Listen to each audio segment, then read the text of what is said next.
So good day again. Let me discuss our system.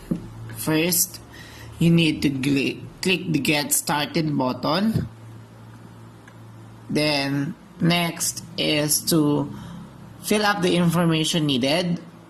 The first name, middle name, last name, suffix name, birthday, contact number, and SUP number. Kailangan lahat correct information needed ang ilalagay mo kasi pag mali, hindi siya magpro-proceed to the next page. Then, pagkatapos mong i-submit, makikita mo naman yung account information mo. Then, makikita mo dun yung balance. Pwede mo siyang i-cash out, punta ka sa About Us, log out, contact. Then, click cash out. Then, meron tayong tatlong category. May GCash, PayMaya, may Western. Then, click GCash.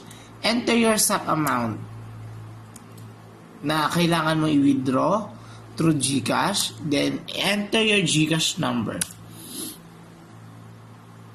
Then, click submit. And then, yan. Sinasabi, local says, your transfer money in 3 working days.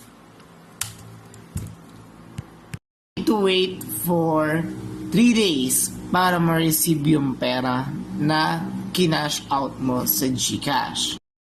Then sunod, cash out ulit tayo. Pwedeng natin i-try ang PayMaya.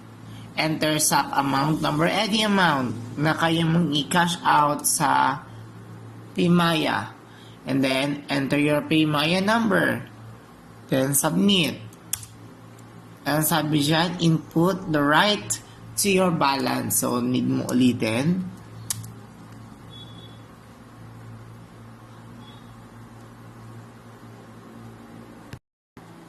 Ayan. Input your submit. Ayan. Then, ganun din. 3 working days din before mo makuha yung pera mo sa PayMaya. Sunod. Pwede din natin i-try ang Western Union. Cash out. Then, Western Union. Then, enter amount ulit tayo.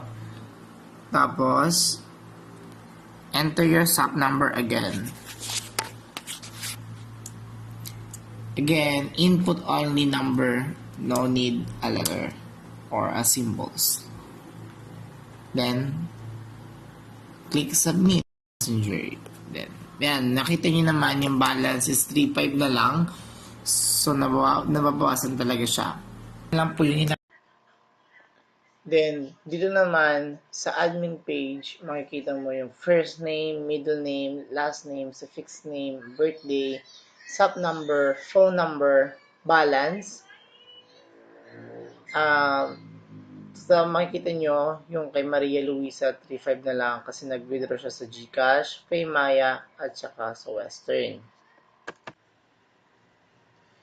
Then, dun sa homepage naman, makikita mo lahat doon kung anong method yung ginamit niya, payment system, kung Western ba, or GCash, or PayMaya. SUP number, middle name, first name, last name, suffix name, makikita mo din doon. And, ang ginamit naming application dito ay MySQL, PHP, Sublime T. Yun yung mga ginamit naming application para ma-build yung aming system.